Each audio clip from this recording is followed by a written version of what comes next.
Эми экинчи групп адамдар. Булар тез ийгилик жарата алышпайт. Булар тажрыйба алыш үчүн убакыт кетип калат.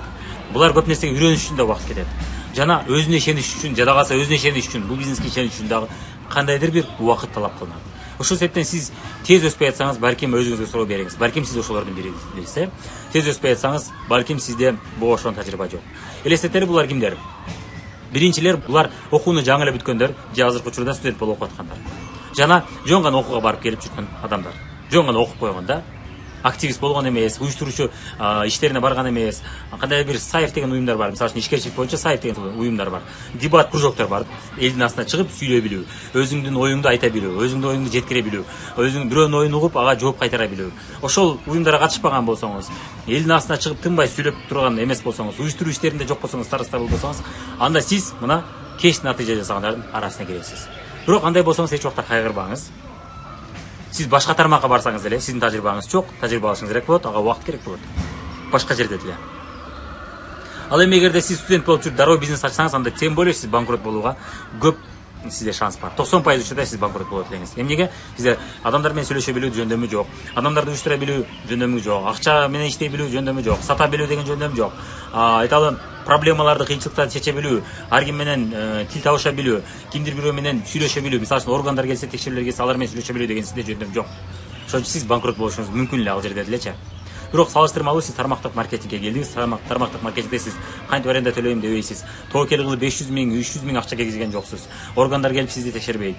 Тескерисинче сизди үйрөтүп, сизди жетелей турган лидерлер, жетекчилер бар. Ошолорду көрүп жүрүп үйрөнсөңүз болот. Команда бар, кандай бир сизге өзүнүн тажрыйбасын бөлүшүп турган командалар бар. Ошолор өзүнүн тажрыйбасын бөлүшүп атат, өзүнүн билиминен бөлүшүп атат. Ошон үчүн сиз бул жерде башка тармакка караганда тез үйрөнө аласыз.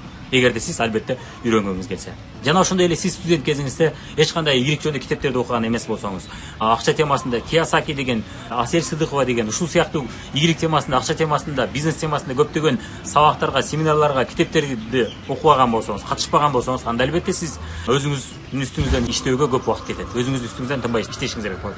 Бул тармакка эми аралашып аткан болсоңуз, албетте сизге буга убакыт талап кылат. Ошол себептен сиз тез ийгилик жарата албай атсаңыз, эч убакта кайгырбаңыз. Сиз тажрыйба алып атасыз.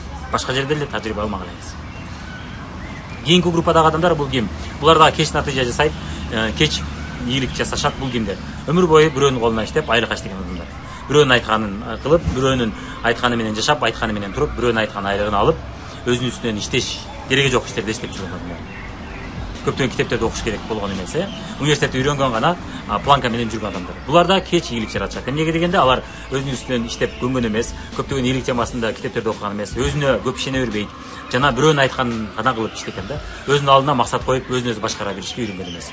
Кандай гана бизнес болбосун, кандай гана жетекчи болуп иштейм деп умтулбаңыз. Өзүңүз башкара албасаңыз, ошол тармакта сиз ийгиликке жете албайсыз да. Буга үйрөнүш үчүн убакыт талап кылынат. Буга үйрөнүш үчүн сиз ой жууртуңузду өзгөртүшүңүз керек болот. Буга убакыт кетет. Буга көптөгөн кыйынчылыктар болот сизде башындачы.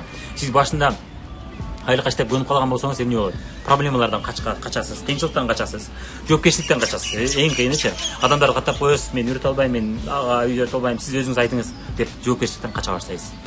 Ошого да убакыт кетет. Албетте сиз группаңыз жетелебеген үчүн группаңызды жоготуп алышыңыз мүмкүн. Группаңыз кыймылдабай, өспөй, кыймылдабай иштебей тура берет. Себеби сиз бирөөнүн айтканын көнүп калгансыз. Өзүңүз билип, аларды иштетишти үйрөнө элексиз. Ага убакыт талап кылынат. Жана башында көптөгөн каталарды жасайсыз. Кийинки нерсе, сиз көп жылдан бери айлык иштеген болсоңуз, сиз даяр жерде иштеп көнүп калгансыз. Өзүңүз эч нерсе ойлоп таппайсыз, өзүңүз эч кандай проблема чечпейсиз, жоопкерчилик алып көнгөн эмессиз. Ошол себептен сиз даяр, мына сиздин ордуңузга жетекчи ошол проблемаларды алган мойнуна, кыйынчылыктарды алган, жоопкерчиликти алган. Сиз ошого көнүп алган болосуз. Албетте сиздин ой жууртуңузду өзгөрүш үчүн убакыт керек болот да. Ошол себептен кайгырбаңыз. Мен кеч натыйжа жасап атам, колуман келбей калат окшойт, болбойт окшойт, немай окшойт деген суроолорду койбой эле коюңуз. Бул сиздин ишиңиз, болгон убакыт керек болот да.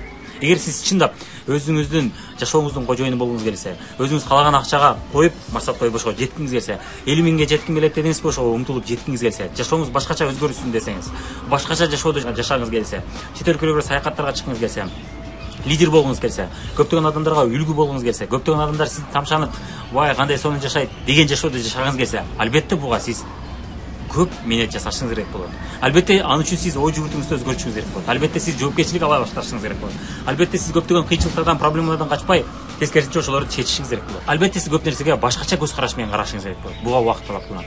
Албетте сиз өзгөрүшүңүз керек болот. Ошого даяр болуңуз. Анан сиз көптөгөн убакыттан бери айлыкка иштеп көнүп калган болсоңуз, сиз өзүңүздүн жумушуңуз менен салыштырышыңыз мүмкүн. Ал жерде мен оңой эле табат элем 10 миңди же 15 миңди, оңой эле иштейт элем. А бу жерде мен 10 даже жада калса 10 миң табыш үчүн канча менет кылдым деп салыштырышыңыз мүмкүн. Бул башка чөйрө, бул башка тармак. Бул жерде сиз өзүңүзгө өзүңүз кожоюнсуз. Демек сиз бул боюнча сиздин жөндөмдөрүңүз азырынча жок.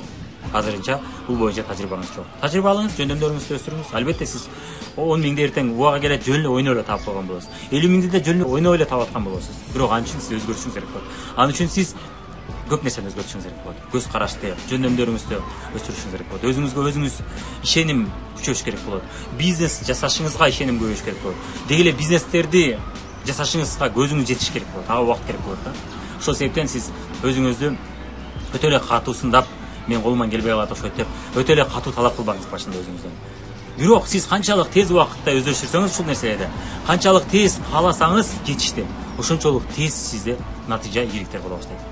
Жай кыймылдасаңыз жай болот. Бул сиздин колуңузда да. Адамдар менен сүйлөшүштү канчалык тез үйрөнсөңүз, тез натыйжа болот. Канчалык тез жоопкерчилик алышты, лидер болушту үйрөнсөңүз, ошончолук тез натыйжа болот. Канчалык тез группаңызга жоопкерчилик алып, группаңызга сабак өтүп, тез жоопкерчилик алып, алардын өсүшүнө салым кошо баштасаңыз, ошончолук тез өсө баштайсыз. Бүт нерсе сиздин колуңузда. Болгону сиздин каалооңуз, сиздин аракетиңиз. Тез кыймылдасаңыз тез жетесиз. Акырын кыймылдасаңыз акырын. Тез өзүңүзгө ишенсеңиз, тез ийгилик жарата баштайсыз. Ал эми кеч өзүңүзгө ишенсеңиз, анда кеч болот. Кээ бирөө айтат, мен чындап эле ийгиликке жете аламбы, мен чындап эле директор боло аламбы деп суроолор беришет, жалдырап, билбейм. Бул сиздин колуңузда. Тезирээк ишенгиңиз келсе, тезирээк ишеничтин үстүнөн иштеңиз. Мен өзүмө ишенбейм, кантсам болот деген видеону бар. Ошо видеону көрүңүз. Тезирээк ишенген аракет кылыңыз. Ишенич үчүн албетте сиз жөндөн-жөн ишенип калбайсыз. Өзүңүз үстүңүздөн иштешиңиз керек болот. Албетте кичинекей максаттарды коюп алып, кичинекей планкаларды коюп алып, кичинекей маселе тапшырмаларды коюп алып, же наставнигиңиз койгон тапшырмаларды аткарышыңыз керек болот. Ошондо сиз өзүңүзгө көбүрөөк ишене баштайсыз. Аткарбай жүрө берсеңиз, жалкоолонуп жүрө берсеңиз, албетте сиз өзүңүзгө ишенбейсиз. Бул нерсе дагы деле сиздин өзүңүздүн колуңузда. Өзүңүздүн эркиңизди, тартибиңизди канчалык күчөтсөңүз, дисциплинаны канчалык тез күчөтсөңүз, ошончолук тез ишенесиз, тез ийгиликтерге жете баштайсыз. Тез аракеттер жасай баштайсыз. Демек тез натыйжага жетесиз. Мунун баары сиздин колуңузда. Болгону сиздин аракетиңиз, сиздин умтулууңуз. Бул нерсе баардыгы сиздин колуңузда. Ошон үчүн мындан кийин бул видеону көргөндөн кийин мен канча убакытта ийгиликке жетем деген суроону мага койбоңуз, өзүңүзгө коюңуз. Мен канча убакытта 50 миң акча чыгам деген суроону мага койбоңуз, өзүңүзгө коюңуз. Тез жеткиңиз келеби? Тезирээк аракет кылыңыз, тезирээк үйрөнүңүз, тезирээк ошо жөндөмдөрдү арттырыңыз, тезирээк жетесиз. Видео жаккан болсо лайктарды басабыз, каналга катталабыз жана жакындарыбыз менен, группабыздагы адамдар менен бөлүшүп коебуз.